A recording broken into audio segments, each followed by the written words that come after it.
Hello, this is Randy Wooden, and this is from the Wooden Desk. I'm so grateful that you joined me today, and I'm so excited about the new series that I'm going to be starting today entitled Next Level Leadership. Probably one of the areas that every one of us want to be able to experience is feeling like we're going to the next level. When we begin to define that, we talk about that in the essence of results or productivity or bearing fruit. The essence is increase coming into our lives. I believe it's important for all of us to want to go to the next level. If you're comfortable with the status quo, then you're probably not even listening to me, because people who are at the status quo usually aren't doing anything to invest to bring change into their lives. Some of the things I'm going to discuss today are, I really believe, vital to any organization, whether it's a church or a marketplace business. As you lead your organization, there are things we are all doing and having to do to relearn, to learn, and to grow and become what when we say He, I'm talking about God desires for our lives.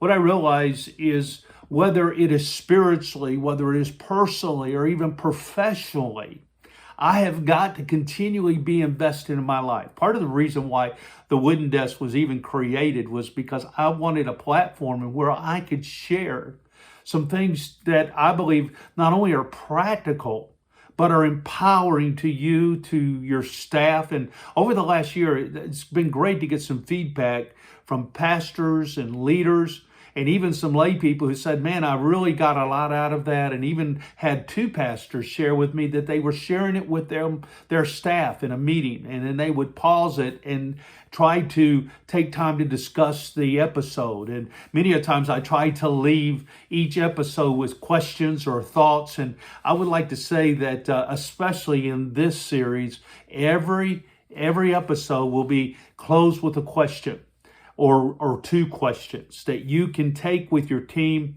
And I really believe this particular series is going to be one of those that you will want to share with your team. So again, we're talking about next level leadership, next level ministry, to expect the extraordinary. I don't know about you, but I want to expect God's miracle working power to be at work in our leadership so we can take our leadership where it needs to go. And I would hope everybody would say with a hearty yes and amen, because that's what we all desire to do. So with that said, I'd like to start with just the thought of 7 levels to your destiny. You know, every one of us personally, I believe, are doing things that are going to bring us into the destiny God has purposed in our life. The first word is thoughts. How you think, what you're thinking about. I think it was Joyce Myers who formed the title in a book she wrote about change your thoughts, change your world. Or it may have been change your words, because that's the second word. But thoughts is so important. As a man thinks in his heart or his mind, so is he. I really believe that our mindset, how we meditate, is what gets reproduced so many times in our actions and on and on. Not only that, but this area of thoughts is number one. Thought number two is words. It is what you're saying, what you're speaking. The importance of words is that they are crafting ultimately the atmosphere of your life, and yet the people that you're around hear you speak. And sometimes we're talking, but what's coming out is not in what I call in unity with what God has ordained for our lives. So, but what I realize is, out of the abundance of the heart or the mind, the mouth speaks. So what we think, our words. Number 3 is our decisions, the decisions we make. I believe part of being a leader, that you're continually making decisions. And yet you make a decision every day, your schedule, relationships, on and on. But decisions are so important to your destiny. Number 4 is this area of actions. What you do, what you give yourself to, what your time management and the currency of time and how you spend that is ultimately in this area of actions. Number 5 is your habits. Habits can be a blessing or they can be a curse. What do you mean? Habits that are taking you to a place of continually learning, taking you into a place of being what I would call being very intentional with your relationships, and that 80-20 rule that we talk about, spending 80% of your energy and time upon the top 20% of things that are going to reproduce. But this area of habits is important. I believe sometimes there are some habits we need to be accountable to that are self-sabotaging to our leadership. Not only that, but another one we can't go without saying is character. So character is that area that I believe that privately and publicly we are the person that God knows privately we are in essence pure, that we are living integrity lives of integrity, if you will. When I think about this, I think about organizations at times because of the charismatic gifts or just the ability of some individuals to draw people and their ability to communicate begin to grow in their organization. Many people come to them. But what I find so many times is an organization grows, but then the foundation is the character of a person. And when the character is not there, that foundation crumbles. And as it crumbles, the organization is hurt, crippled, or sometimes damaged because character is not undergirding everything we do. The thing that I remind you, and as I say this, you know this, God sees it all. He knows who we really are. So many times, if we're not careful, we're just trying to keep up an image, whether it's an image in social media, an image with people, but yet privately, it does not line up with what who we say we really are. I think that's important to our destiny. And then the last word is destiny. What is destiny? It is a destination. Destiny is what I was raised many a times was the will of God, in that you have arrived at a place. You know, growing up, if you're in the back seat with your parents, is the famous words, when are we going to get there? Well, the difficulty is, I don't know how you know if you're going to get there if you don't know where you're going. And so I think it's very important. So again, these 7 words: thoughts, words, decisions, actions, habits, character, and destiny. I think this is so important for all of us to be able to answer. Wow. As I get into this introduction part of this episode, what I'm going to do is, this will probably be a shorter episode, and then I'm going to get into these one by one. But there are what I call 8 new challenges I believe that leaders are facing today. And these challenges are key, whether we're going to stay where we're at or we're going to decline and go backwards, or literally just stalemate, or we're going to begin to be propelled into the future, that we have the ability to become. I'm praying over this specifically because I believe this is a now lesson for leaders in some of the challenges that are being faced in all these areas. I'm going to share these areas, but because of the life and the dynamics that we are all facing, we may experience one lesser than the degree of another that I'm going to share. And well, maybe we haven't even been affected by a couple things that I'm going to share. I really believe that some of these are going to register in your mind and in your heart and resonate with you in the sense of areas that I believe are key to facing the challenges today. So as I said, this is going to be an introduction. So let me share these 8 areas and then we're going to close. Number 1 is all leaders are looking for new people in leadership. I want to say that again. All leaders are looking for new people in leadership. Now, when we begin to look for new leaders in leadership, we have to realize that sometimes it's very, very difficult to find leaders, because sometimes people that we draw are people who will be leaders, but we have to train them and we have to build them up. And I'm going to get to that in a moment. But this area is that everything, and you've heard it 1,000 times, John Maxwell, everything rises and falls on leadership. And as a result of that, I think it's important for us to realize that if that is true, then we have to have leaders around us if we're leading an organization. Now, you may be one of those who does all your ministry by yourself, And that's a very lonely place. But the question I ask, is that by choice, or is that just because that's the situation and circumstances you're living in, the organization you currently serve in? So many times in a small organization, you come in, yes, there are things you do, but you can't stay there.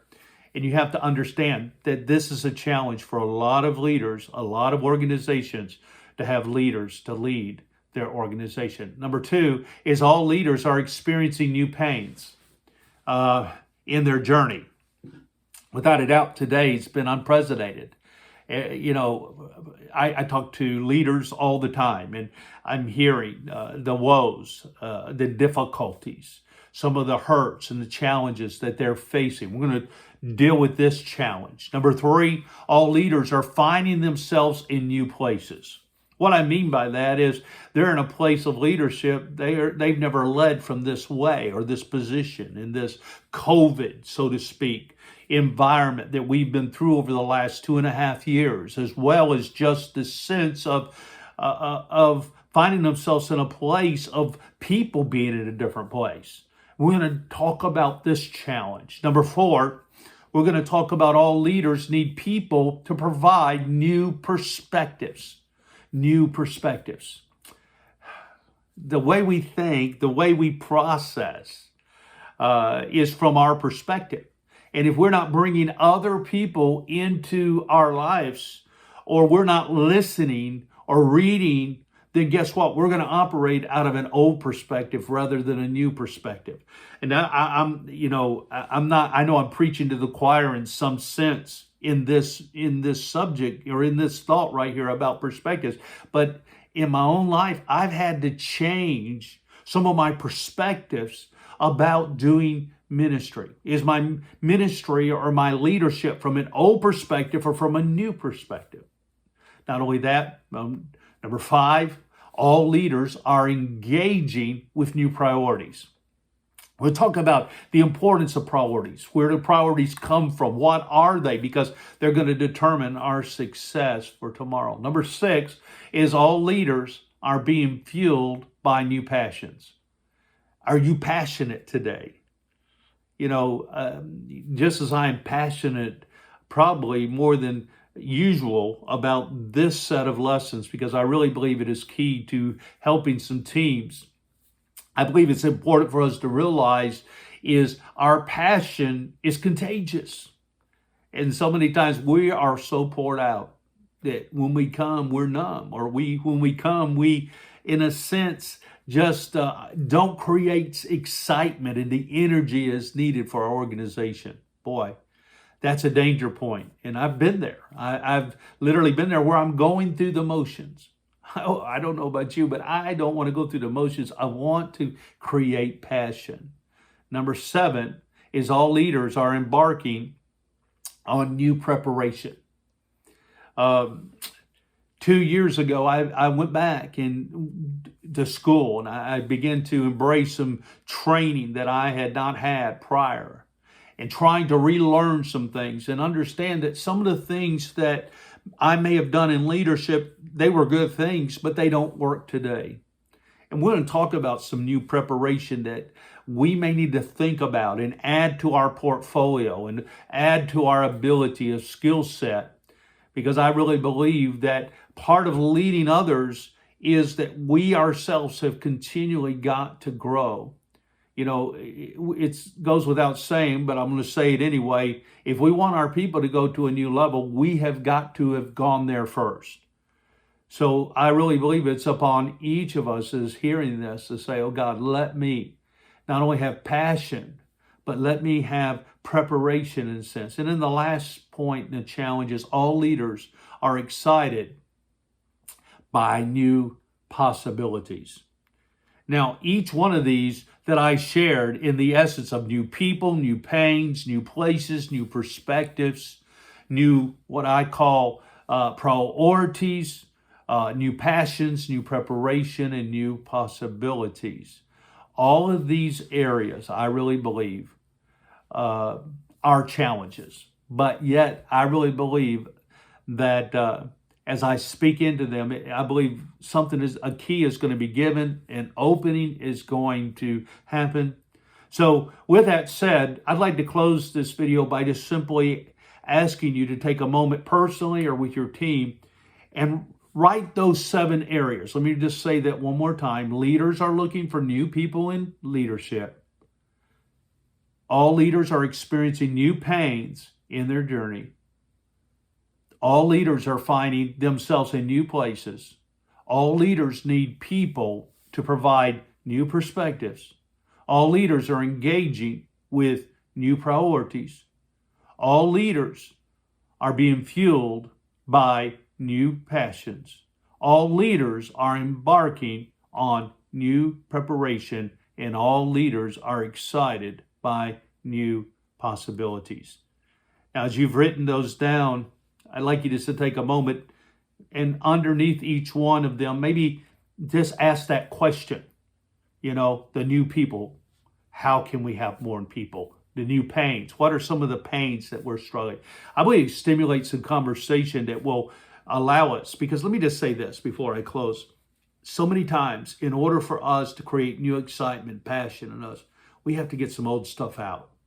I've learned the only way you can get it out is usually to process it, either through journaling. Many a times I would take an executive pad, get away, and I would just begin to journal all of the stuff. Another way is to vent. Have a safe place where you can talk. Sometimes that's a counselor. Sometimes it's just a confidant who's not going to judge you for the pain and the anger that you may be dealing with. But ultimately, we have to get past the past so we can go to the new level that we have. I thank you for tuning in today, and I hope you'll tune in for our next episode in this area of next level leadership. God bless you. May the kingdom of God grow in you and around you.